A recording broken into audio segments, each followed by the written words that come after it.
The spread বিস্তার of disinformation অপতথ্যের rumours গুজবের অ্যান্ড মিসলিডিং কন্টেন্ট বিভ্রান্তিকর কন্টেন্টের সোশ্যাল মিডিয়া সামাজিক যোগাযোগ মাধ্যমে বিভ্রান্তিকর কন্টেন্ট গুজব অপতথ্যের বিস্তার হ্যাজ বিকাম হয়ে দাঁড়িয়েছে। আমরা যখনই দেখবো হ্যাভ বিকাম অথবা হ্যাজ বিকাম দিয়ে কোনো একটি প্রেজেন্ট পারফেক্ট টেন্স তৈরি হয়েছে, তখন এই ভার্বটির অর্থ দিতে পারি হয়ে দাঁড়িয়েছে। আ ক্রিটিক্যাল চ্যালেঞ্জ, একটি মারাত্মক চ্যালেঞ্জ। আমাদের চ্যালেঞ্জের বাংলা দরকার নাই, সবাই জানি। দিস ডেইজ, আজকাল বা এই যে যে সমসাময়িক দিনগুলো আছে তাকে নির্দেশ করতে দিস ডেইজ আমরা ব্যবহার করতে পারি। যদিও সচরাচর আমরা ব্যবহার করি নাও এ ডেজ অথবা অ্যাট প্রেজেন্ট, মাঝে মধ্যে আমরা কারেন্টলি ব্যবহার করি। আচ্ছা, দিস ডেইজ আজকাল বা বর্তমানে, পার্টিকুলারলি বিশেষ করে, ahead of আগে, ahead of আগে অর্থ প্রদানে, দ্য ন্যাশনাল ইলেকশন জাতীয় নির্বাচনের আগে, একসাথে আপনি দেখে নিতে পারেন। আর আমি যদি বলি তাহলে অর্থটা দাঁড়ায় এই যে সামাজিক যোগাযোগ মাধ্যমে অপতথ্য, গুজব, বিভ্রান্তিকর কন্টেন্ট, এই বিষয়গুলো, এই বিষয়গুলোর বিস্তার একটা মারাত্মক চ্যালেঞ্জ হয়ে দাঁড়িয়েছে। টেরোরিসি, এখানে গ্রামাটিক্যালি যে ব্যাপারটি আমাদের প্রধানত লক্ষ্য করতে হবে তা হলো হ্যাজ বিকাম কেন হয়েছে। কেউ যদি বেসিক গ্রামারের অংশ হিসাবে জানতে চান বা এই প্রশ্নটি আমাকে করেন, তাহলে আমি বলবো আপনাকে খুঁজে বের করতে হবে এই যে যে সাবজেক্টের জায়গায় অবস্থান করছে যে নাউন ফ্রেজটি, বা যাই আপনি বলেন না কেন গ্রামারের ভাষায় অনেক কিছু, তাই তো? এই পুরো অংশটির মধ্যে হেড ওয়ার্ড কোনটি, ঠিক সেই অনুযায়ী মূলত এই বাক্যের ভার্বটি ব্যবহার হয়েছে। লক্ষ্য করেছেন? এই অংশটুকু হচ্ছে অ্যাডভার্ব প্লেস, অ্যাডভার্বিয়াল অংশ। এরপরে এই অংশটুকু অফ যুক্ত করে এই অংশটুকু ব্যবহার হয়েছে। আমরা লক্ষ্য করছি অফ এর পরে আমরা সবসময় মাথায় রাখবো ব্যতিক্রম ছাড়া সবসময় সাবজেক্টের, মানে সাবজেক্ট হিসেবে যাকে আমরা বিবেচিত করব প্রিপোজিশনের আগেই বসে। আমি আবার বলছি, ব্যতিক্রম ছাড়া সাধারণত হেড ওয়ার্ড বা যাকে আমরা সাবজেক্ট হিসেবে চিহ্নিত করব, ব্যতিক্রম ছাড়া সবসময় প্রিপোজিশনের আগেই সাবজেক্ট বসে। আচ্ছা, আশা করছি বুঝতে পেরেছেন। গ্রামারের অংশ হিসেবে আমরা দেখলাম এটা গুরুত্বপূর্ণ, একই সাথে this days at the same time ahead of vocabulary হিসেবে আপনি গ্রহণ করতে পারেন। Misleading content, you can also make a sentence using misleading content. আজকাল কি হচ্ছে? তবে আমি আপনাদের জন্য বাড়ির কাজ দিচ্ছি হ্যাভ অথবা হ্যাজ বিকাম এর উপর ভিত্তি করে। এইটা যে দাঁড়িয়েছে অর্থটা দেয়, এই বিষয়টাকে যাতে আপনি রপ্ত করতে পারেন, তাই বাড়ির কাজ হিসেবে এটা করবেন। সংসদ সদস্য হওয়াটা, এই অংশটা আপনি সাবজেক্টের মতো ব্যবহার করবেন। এখন রাজনৈতিক নেতাদের মূল লক্ষ্য হয়ে দাঁড়িয়েছে। আচ্ছা, যেহেতু আমি লেখালেখি নিয়ে কাজ করি, এইজন্য আপনাদের বাড়ির কাজ দেওয়া লেখালেখির উপর। কেউ যদি লেখালেখি A to Z along with speaking materials please যদি পেতে চান রেকর্ডেড কোর্সের অংশ হিসেবে, কমেন্ট দেখতে পারেন। চলুন আমরা মূল আলোচনা যাই। তার আগে আবারও স্মরণ করিয়ে দিচ্ছি, আপনি যদি সুন্দরভাবে এবং সুশৃঙ্খলভাবে কোনো কিছুকে পেতে চান বা বুঝতে চান, উপলব্ধি করতে চান, আপনার প্র্যাকটিসের কোনো বিকল্প নাই। প্র্যাকটিস করতে হবে। নিয়মিত ভিডিও দেখুন, নিয়মিত প্র্যাকটিস করুন, নোট করে রাখুন। আমি যে পিডিএফ গুলো দেই তার চেয়ে অত্যন্ত গুরুত্বপূর্ণ হচ্ছে যদি আপনি নোট করতে পারেন। অনেকে মনে করেন পিডিএফ পাইলে হয়তোবা একেবারে দিন জগৎ সব উদ্ধার করে ফেলবো। এটা মোটেও রাইট না। আপনি মূলত যদি নোটটা করেন, এখন যেটা লিখছেন এটাই আপনার কাজে আসবে। পিডিএফ দিলাম রেখে দিলেন, কিছুই হবে না। So take it serious. The government has taken a tough stance, সরকার একটি কঠোর অবস্থান নিয়েছেন। লক্ষ্য করেন প্রেজেন্ট পারফেক্টে লেখা আছে taken a tough stance. Tough stance কঠোর অবস্থান, stance, please take note, stance অবস্থান, টাফ কঠোর, একসাথে কঠোর অবস্থান নেওয়া অর্থ দিচ্ছে অনেকটা কলকৌশলের মতো করে। টু কার্ভ নিয়ন্ত্রণ করতে বা প্রতিরোধ করতে। দ্য ইনসিডিয়াস সার্কুলেশন, ইনসিডিয়াস বলতে অনিষ্টকারীদের নির্দেশ করে, এইখানে ক্ষতিকর নির্দেশ করছে। যে ইনসিডিয়াস সার্কুলেশন ক্ষতিকর যে প্রচারণা বা বিস্তার, সার্কুলেশন বিস্তার, সার্কুলেট ভার্ব ফর্মটা আমরা জানি বিস্তার ঘটা, সেই অর্থে সার্কুলেশন নাউন হিসেবে ব্যবহার হয়েছে প্রচার বা বিস্তার of fake and misleading information, মিথ্যা এবং বিভ্রান্তিকর তথ্যের। একসাথে যদি আমরা দেখি তাহলে অর্থটা এইরকম দাঁড়ায়। দেখুন, বাক্য ছোট কিন্তু এর অনেক বেশি প্রভাব। প্রথমত আমরা কলকুশন অংশ হিসাবে টেকেন আ টাফ স্ট্যান্স, কঠোর অবস্থান নেওয়া অর্থে ব্যবহার করতে পারি। টু কার্ব, সাধারণত আমরা জানি নিয়ন্ত্রণ করা অর্থে কন্ট্রোল ব্যবহার করি, কন্টেইন ব্যবহার করি, বা আরো যা আছে ক্র্যাক ডাউন অন ব্যবহার করি। বাট টু কার্ব নিয়ন্ত্রণ করা, দমন করা অর্থে আমরা ব্যবহার করতে পারি। At the same time, you see the noun form insidious circulation, ক্ষতিকর, insidious adjective and circulation noun form. আপনি এখান থেকে প্রথম, এটি আমার খুব পছন্দ হয়েছে, কঠোর অবস্থান, এটার উপর ভিত্তি করে বাক্য তৈরি করতে পারেন বা কমেন্টে আমাকে অবগত করতে পারেন। নিউ সেকশন 73A, নতুন একটি শাখা has been added, যুক্ত করা হয়েছে। যুক্ত করা হয়েছে এখানে একই সাথে প্রেজেন্ট পারফেক্টে এবং প্যাসিভে আছে। To the representation of the people amendment ordinance, representation যে পিপল অর্ডিন্যান্স আছে এইখানে যুক্ত করা হয়েছে। হুইচ যা, এই যে আর পিও, এখানে যে বিষয়টা যুক্ত করা হয়েছে নতুন সেকশন, সেটা মূলত বলে হুইচ যা রিলেটিভ প্রোনাউন ব্যবহার করে রিলেটিভ ক্লোজ তৈরি করা হয়েছে, যেটা মূলত বলে যে, এখানে লক্ষ্য করেন অনেক মারপ্যাচ আছে। মানে এখানে এত বড় একটা বাক্য লেখা হয়েছে, এই সে পরে এখানে দ্যাট উজ্জ আছে। যেমন যে বলে যে, এরপরে একটা দ্যাটকে আমরা কনজাংশন হিসেবে নিয়ে এই ক্লোজটি তৈরি করতে দেখলাম। আচ্ছা পড়ি, আমরা তারপরে ব্যাখ্যা করব। এনি ডেলিবারেট অ্যাক্ট, কোনো ইচ্ছাকৃত কাজ, মানে যে এখানে মূলত এই যে হুইচ যা বলে যে এনি ডেলিবারেট অ্যাক্ট, কোনো ইচ্ছাকৃত কাজ অফ ক্রিয়েটিং তৈরি করা, ডিসেমিনেটিং প্রচার করা, মিসলিডিং ইনফরমেশন এই বিভ্রান্তিকর যেই তথ্য, উইথ দ্য ইনটেন্ট লক্ষ্যে বা উদ্দেশ্যে। ইনটেন্ট এর মানেটা হচ্ছে লক্ষ্যে, বা আমরা বলতে পারি উদ্দেশ্যে, ইন্টেনশন আমরা বলি। আচ্ছা, অফ ইনফ্লুয়েন্স প্রভাব বিস্তার, অর মেলাইন, অথবা আমরা বলতে পারি যে যেটা নিন্দা করা, প্রভাব বিস্তার বা ক্ষুণ্ণ করা, এরকম অর্থে। বাট এখানে একটা ঝামেলাও আছে বটে। কেন ঝামেলা জানেন? আমি এটা যেভাবে আছে সেভাবে নিয়েছি, কিন্তু এখানে যে ঝামেলাটা হয়েছে, যিনি লিখেছেন, মানে আমি পত্রিকা থেকে সংগ্রহ করেছি, তিনি হয়তোবা এই জায়গাটা একটু ঝামেলা করে ফেলেছেন। ঝামেলাটা কেন? তা হলো অফ যুক্ত করে যখন আমরা কোনো একটি ভার্ব লিখবো, অবশ্যই সেই ভার্বটি হতে হবে আইএনজি যুক্ত ফর্ম, জেরান্ড আকারে। কারণ এখানে একটা প্রিপোজিশন আছে।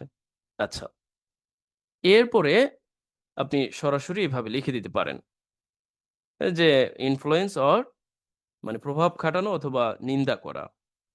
এরপরে যে অংশটা আসবে এই যে নাউন ফ্রেজটা আছে তা। কিন্তু এখানে কিন্তু সেটা করা হয়নি। এখানে এই অংশটা একসাথে লিখে দেওয়া হয়েছে। যেটা মোটেও কোনো অর্থ দাঁড়াচ্ছে না। মানে এটা কোনো অর্থ দাঁড়াচ্ছে না।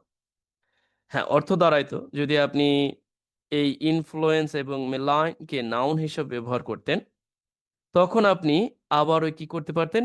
এখানে একটা অন ব্যবহার করতে পারতেন। তাও ঝামেলা হয়ে যায়। কেমন? এখন মূল সমস্যাটা কোথায় হয়েছে? এখানে কিন্তু আমরা নাউন হিসেবে ব্যবহার করি নাই। ১, আর দ্বিতীয় সমস্যাটা হয়েছে এখানে অফ ব্যবহার করার পরে আমরা ভার্ব হিসেবে একে জেরান্ড যুক্ত করি নাই। তার মানে আমরা যদি একটু ঠিক করতে চাই এই অংশটুকু, আমি জানি না যে আসলে অন্য কোনো প্রসেসে এটা তৈরি হয়েছে কিনা। তাহলে আমাদের এই অংশটাকে আমরা আইএনজি যুক্ত করে দেব। আমি আবার বলছি এই অংশটাকে আমরা কি করব? ইনটেন্ট এর পরে সবসময় আইএনজি যুক্ত ফর্ম হবে যেই ভার্বটা আসবে। আচ্ছা, আমরা বলতে পারি ইনফ্লুয়েন্সিং অ্যান্ড মেলাইনিং বলতে পারি। তাহলেই আমাদের এই অর্থটা মিলবে। আচ্ছা চলুন আমরা আবার একটু দেখার চেষ্টা করি। যে আমরা দেখলাম যে নিন্দা করা বা প্রভাব বিস্তার করা ইলেকটোরাল প্রসেসের উপর। এখন এই বিষয়টাই বলা হয়েছে যে উড বি, হবে, ক্রিয়েটেড, মানে এটাকে গ্রহণ করা হবে, নেওয়া হবে এরকম অর্থে, বা এটাকে বিচার করা হবে। আচ্ছা, নিয়ে নেওয়া হবে এরকম অর্থে। কি নিয়ে নেওয়া হবে আমরা একটু দেখার চেষ্টা করি। যে একটি দুর্নীতিমূলক কাজ হিসেবে, corrupt প্র্যাকটিস, এটা একটা মন্দ কাজ হিসেবে ধরে নেওয়া হবে। would be treated, ধরে নেওয়া হবে, and be punishable, এবং এটা শাস্তিযোগ্য হবে। আচ্ছা চলুন আমরা একটু একসাথে দেখার চেষ্টা করি। এখানে লেখা আছে, আপনারা দেখে নিবেন। বাট তার আগে আমরা এই জায়গাটা দেখি। এত বড় একটা বাক্য লেখা হলো, খুবই ঝামেলাপূর্ণ এই বাক্যটি। কিভাবে? দেখুন, প্রধান বাক্যটি হচ্ছে এই। আচ্ছা, এই পর্যন্ত শেষ হয়ে যাওয়ার কথা। কিন্তু তা না করে আমরা দেখতে পাচ্ছি, এই যে রিপ্রেজেন্টেশন অফ পিপল অর্ডিন্যান্স আছে, এই সম্পর্কে রিলেটিভ প্রোনাউন হুইজ ব্যবহার করে এই পর্যন্ত একটি রিলেটিভ ক্লজ তৈরি করা হয়েছে। আচ্ছা, এখন এই অংশটা আবার এই সে এর পরে এখানে আমরা দ্যাট কে উজ্জ্ব রাখতে দেখছি। দ্যাট দেওয়া হয়নি, বাট উজ্জ্ব আছে। এরপরে দ্যাট কে কনজাংশন হিসেবে নিয়ে এই পর্যন্ত পুরো অংশটা লেখা হয়েছে। লেখার পরে এই পুরো অংশটা সাবজেক্টের মতো এখানে কাজ করেছে। এরপরে আসছে এই কনজাংশন যুক্ত বাক্যের এই অ্যাডভার্বিয়াল বাক্যের এই অংশটা। আচ্ছা, তার মানে এই অংশটা আসলো, যেটা ভার্ব হিসেবে এখানে কাজ করছে। এখন কেউ বলতে পারেন, ধুর ছাই, তালগোল পাকে এগুলো, এখান থেকে যাই। উপায় নেই, কি করবেন? এখানে মূলত এই দ্যাট উজ্জ্ব রেখেই দেখুন, সেইজ বলেছেন যে, মানে যা বলে যে এরকম অর্থে, যে এই অংশটা লেখা হয়েছে মূলত একটা বাক্য হিসেবে। In a deliberate act, place you can take note. Of এর পরে আমরা জানি ভার্বের আইনযুক্ত ফর্ম ব্যবহার হয় ঠিক এই জায়গাটায়। আর এখানে কিন্তু ইতিমধ্যে আমি বলে দিয়েছি, একটু ঝামেলাও আছে বলে। উইথ দ্য ইনটেন্ট অফ এরপরে ইনফ্লুয়েন্সিং এন্ড মেলাইনিং ইলেকট্রাল প্রসেস, এই বিষয়টি কি হবে? উইড বি ট্রিয়েটেড, শাস্তিযোগ্য। দেখুন, মাঝে মধ্যে আমরা উড বি বা could be K present sense দিতে অর্থ দেই, বা ফিউচার সেন্স দিতে অর্থ দেই উড বি কে। এটার আসলে আপনি যখন পড়বেন, পড়তে পড়তে অভ্যস্ত হবেন। তাছাড়া আমি গতকালও পরশুদিন একটি ফুল ভিডিও দিয়েছি, যেখানে উড বি এর এ টু জেড ব্যবহার আছে। সেটা দেখলেই আপনি এই বিষয়টা বুঝতে পারবেন। আমি ছোট্ট ভিডিওর মাধ্যমে যখন আমি পত্রিকা পড়তে যাচ্ছি, তখন এটা আসলে এ টু জেড আমি বোঝাতে পারব না। It's not tough enough. আচ্ছা, ট্রিয়েটেড, এটা প্যাসিভে আছে, গ্রুপ প্র্যাকটিস, খারাপ প্র্যাকটিস হিসাবে, বি পানিশেবল, এবং পানিশেবল হিসেবে, শাস্তিযোগ্য হিসাবে। এখান থেকে আপনি এই যে ওয়ার্ডস গুলো আছে, এগুলোকে দয়া করে একটু নোট করতে পারেন। এগুলো খুবই গুরুত্বপূর্ণ। এই ওয়ার্ডস গুলোকে আপনার নোট করাটা আমি মনে করি খুবই জরুরি। আচ্ছা, then we see the National Cyber Security Agency. National Cyber Security Agency form special cell, একটি স্পেশাল সেল গঠন করেছে টু মনিটর, পর্যবেক্ষণ করতে। পর্যবেক্ষণ করার জন্য এখানে ইনফিনিটিভ আকারে আছে online social media, online social media, to prevent, প্রতি মানে প্রতিরোধ করতে, টু ফেক, প্রতিরোধ করতে, fake information ahead of election, ইলেকশনের আগে ফেক ইনফরমেশন প্রতিরোধ করতে মূলত এই সেলটা গঠন করেছে। Is it possible to prevent? Yep. Please make a comments. Yeah, আমার মনে হয় না সম্ভব হবে। এরপর আমরা দেখি, একসাথে দেখার চেষ্টা করি। এখান থেকেও আপনি ahead of এর ব্যবহারটা অলরেডি we got, তারপর আপনি আবার দেখার চেষ্টা করবেন। To prevent, প্রতিরোধ করা অর্থে। However, যাই হোক। এই however এর কয়েকটি অর্থ আছে অবস্থান বিশেষে, তবে, যাই হোক, এরকম। আচ্ছা, আমরা অনেকে but এর বিকল্প বলি। মোটেও আসলে আমরা সব জায়গায় সবসময় but এর বিকল্প হিসেবে however কে ব্যবহার করতে পারি না, বা however পরিবর্তে but ব্যবহার করতে পারি না। আমরা অনেকে তালগোল পাকিয়ে ফেলি। অ্যাডভান্স লেভেলে however হবে। মোটেও না। However, তবে। যাই হোক, এই সেন্সটা আমরা প্রায় বলে থাকি, রাইট? মানে কথাবার্তা বলা হলো, এরপর however, মানে যাই হোক, এরকম ভাবে বলে থাকি। আচ্ছা, concerns, উদ্বেগ, have been raised, উদ্বেগ তৈরি হয়েছে বলতে পারি, বা আমরা বলতে পারি প্রকাশ করা হয়েছে। এখানে মূলত আমরা যে ব্যাপারটি লক্ষ্য করছি, হয়তোবা কারো কাছে মনে হতে পারে এখানে আছে রেইজ, বাট এটা প্রকাশ করা অর্থ দিবে। ইয়েস, এটা দিচ্ছে। সো আপনি এটা কোন ভিত্তিতে দিচ্ছে, আমরা মাঝে মধ্যে পাবো যে এইভাবে পাবো, যে রেইজ কনসার্ন, তোমরা উদ্বেগ প্রকাশ করা, উদ্বেগ প্রকাশ করা। এইটা এখন লেখা আছে প্যাসিভ, এই জন্য লেখা আছে কনসার্নস হ্যাভ বিন রেইজড, উদ্বেগ প্রকাশ করা হয়েছে।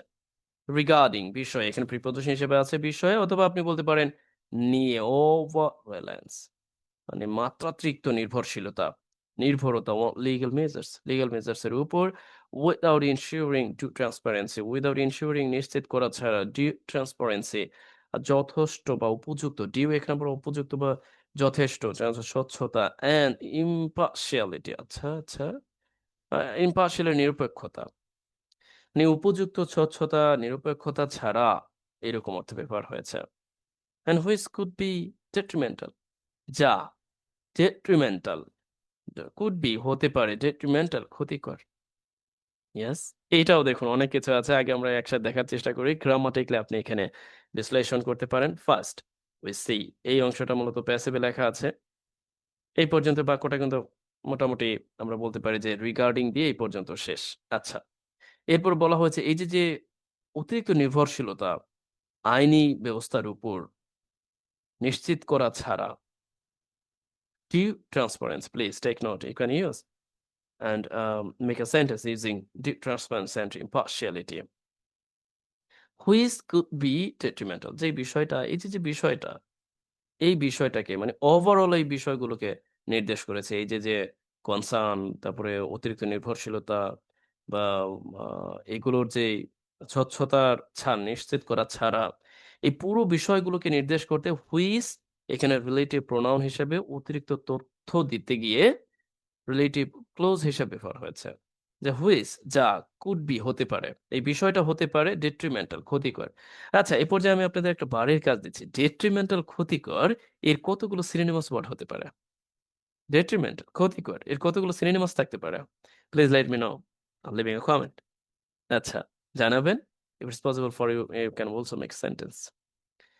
এরপর আমরা দেখার চেষ্টা করি multi front approach.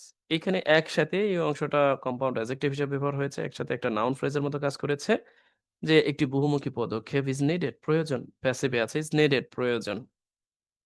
Gain, gain মানে অনেকটা মানে যোগাতে বা আমরা বলতে পারি অর্জন করতে। পাবলিক ট্রাস্ট, জনসাধারণের আস্থা অর্জন করতে একটি বহুমুখী পদক্ষেপ প্রয়োজন। And combat fake news effectively, এবং যে নিউজ ফেক, মিথ্যা যে নিউজ আছে তার বিরুদ্ধে মোকাবেলা করার জন্য, কার্যকরভাবে মোকাবেলা করার জন্য এই বহুমুখী পদক্ষেপ প্রয়োজন। আচ্ছা, আমরা অনেকে ভুলবশত যেটা করি, এখান থেকে জানাও যেটা জরুরি, তা হলো এই কমব্যাক যখন আমরা ব্যবহার করি, তারপরে বা ট্যাকেল যখন আমরা ব্যবহার করি, এভাবে ট্যাকেল, টিএসসি কি এলই, ট্যাকেল আর কমব্যাট, তখন ভুলবশত অনেক সময় আমরা উইথ বা এগেইনস্ট ব্যবহার করে ফেলি। এগেইনস্ট, বাট মোটেও হবে না। এগুলো হচ্ছে মূলত ট্যাকল, কমব্যাট বা আমরা কিছু কিছু ভার্ব আছে যেগুলোর মধ্যে প্রিপোজিশন স্বভাবতই থাকে। যেমন কমব্যাট, এরপরে আপনার দয়া করে আবার নতুন করে এগেইনস্ট এর দরকার নেই। এটার মানেই হচ্ছে কোনো কিছুর বিরুদ্ধে পেরে ওঠা। সো ট্যাকল কমব্যাট এর পরে আপনি ব্যবহার করবেন না। যদি নতুন জেনে থাকেন বা বুঝে থাকেন আমাকে অবগত করবেন। ফেক নিউজ, মিথ্যা নিউজের বিরুদ্ধে ব্যাপকভাবে বা কার্যকরভাবে প্লিজ টেক নোট। অ্যান্ড এই অংশটা আপনি দেখে নিবেন। আপনি এই মাল্টি অ্যাপ্রোচ এটাকে বহুমুখী অর্থ প্রদানে ব্যবহার করতে পারেন। অ্যান্ড কমব্যাট এটা তো বলেই দিলাম। গেইন পাবলিক ট্রাস্ট প্লিজ, এটাও কিন্তু গুরুত্বপূর্ণ। আপনার প্রয়োজন ব্যবহার করতে পারেন। proliferation বিস্তার, দেখুন আমরা বিস্তার মানে জানি স্প্রেড দেখলাম, তাই না? এই যে শুরুতে স্প্রেড দেখেছি, তারপরে বিস্তার মানে যে আমরা স্প্রেড এক্সপ্যানশন জানি। বাট এইখানে proliferation মানেও বিস্তার। এই বিস্তার সেই বিস্তার না, এই বিস্তার হচ্ছে দ্রুত বিস্তার। Fake news in political campaign, political ক্যাম্পেইনে দ্রুত বিস্তার has become a global phenomenon. এটা একটা বৈশ্বিক সমস্যা হয়ে দাঁড়িয়েছে, এরকম বড় রাজনৈতিক প্রচারণা একটা হয়ে দাঁড়িয়েছে। আমি কিন্তু বলেছি এইবার যে হয়ে দাঁড়িয়েছে অর্থ প্রদান, that means has become, হয়ে দাঁড়িয়েছে গ্লোবাল ফেনোমেনন, বৈশ্বিক ঘটনা হয়ে দাঁড়িয়েছে। আচ্ছা, একসাথে একটু দেখার চেষ্টা করতে পারেন। এখানেও কিন্তু ঠিক একই রকম, এখানেও আপনার জন্য বাড়ির কাজ। এত বাড়ির কাজ দিলে কেউ কেউ নাকি আমার ভিডিও দেখা রেখে দুধ দেয়। দেখুন তো, আমি এখানে হ্যাজ বিকাম ব্যবহার করার কারণ কি? আমি ব্যবহার করিনি, যিনি লিখেছেন তিনি ব্যবহার করেছেন। এইটার মূল কারণ হতে পারে কি? এখানে মূলত এই যে পূর্ববর্তী অংশে হেড ওয়ার্ড কোনটি? যেহেতু আমি পূর্ববর্তী মানে এই ক্লাসেরই শুরুর দিকে আলোচনা করেছি, হেড ওয়ার্ড কোনটি হতে পারে? প্লেস। আপনি আমাকে অবগত করবেন হেড ওয়ার্ড কোনটি হতে পারে? এই যে রাজনৈতিক প্রচারণায় যে মিথ্যা তথ্যের যে বিস্তার, এই বিষয়গুলো এক বৈশ্বিক ঘটনা হয়ে দাঁড়িয়েছে। গ্লোবাল ফেনোমেনন ঘটনা অর্থ দিতে আমরা ব্যবহার করতে পারি। Social media and based reporting, সামাজিক যোগাযোগ মাধ্যম বেসড রিপোর্টিং বলতে পক্ষপাতিত্বমূলক বা পক্ষপাত দুষ্ট যে প্রতিবেদন, তাকে বেসড রিপোর্টিং। ক্যান রাইট, পরিচালনা করতে পারে পলিটিক্যাল পোলারাইজেশন করতে পারে, এন্ড সোশ্যাল ফ্র্যাগমেন্টেশন, এবং সামাজিক যে বিভাজন সেটা তৈরি করতে পারে। রাজনৈতিক মেরুকরণ, সোশ্যাল ফ্র্যাগমেন্টেশন, সামাজিক বিভাজন, by creating the echo chamber effect. আচ্ছা, ইকো চেম্বার ইফেক্ট একটা দারুণ অর্থ প্রদান করে। এটা অনেকটা কেমন, একই মতের পুনরাবৃত্তি, এরকম অর্থে। আচ্ছা, আমরা একসাথে একটু দেখার চেষ্টা করি, তারপরে একটু পড়ি। দেখুন, এখান থেকে আপনি বায়াসড যে রিপোর্টিং, এইটাকে একটু নোট করতে পারেন। ক্যান ড্রাইভ, পরিচালনা করা অর্থে রাজনৈতিক পোলারাইজেশন। আচ্ছা, যারা পলিটিশিয়ান হবেন তারা এগুলো পড়তে পারেন ভালো। সোশ্যাল ফ্রাগমেন্টেশন, বিভাজন অর্থে ফ্রাগমেন্টেশন, এটাকে আপনি নোট করবেন, বারবার বলার চেষ্টা করবেন। And the echo chamber effect, এটা একটা থিওরির মতো করে কাজ করে, যে একই মতের পুনরাবৃত্তি বা এই অর্থ প্রদান করে। Please take note, take it serious. ও, মানে কি শেষ? আচ্ছা, জানি না আমি। আচ্ছা, আমি আপনাদের জন্য একটা বাড়ির কাজ দিচ্ছি। বাড়ির কাজ ছাড়া আসলে উপায় নাই। এইটারও আপনারা অনুবাদ করে দিবেন। তার মানে এই পর্যন্ত আমি ১ টা বাড়ির কাজ দিছি, ২ টা দিছি, ৩ টা দিছি, ৪, ৫ টা বাড়ির কাজ দিছি। বলুন তো, আপনি যদি আমার ভিডিওর সাথে থাকেন আর বাড়ির কাজগুলো করেন, আর কিছু লাগবে? লাগবে না। এরপরেও যদি আপনি একসাথে পেতে চান ৮০ টার মতো নোট, আ বিশ্লেষণ করা, পেপার বিশ্লেষণ করা, ঠিক এভাবে বা একটু এদিক ওদিক করে, তাহলে দয়া করে আমাকে অবগত করবেন। অথবা recorded course free hand English writing এর উপর A to Z along with speaking materials. Please let me know and see comment. আচ্ছা, আপনাদের বাড়ির কাজ দিয়েছি, বাড়ির কাজ করুন, সাথে থাকুন, ভালো থাকুন, সুস্থ থাকুন।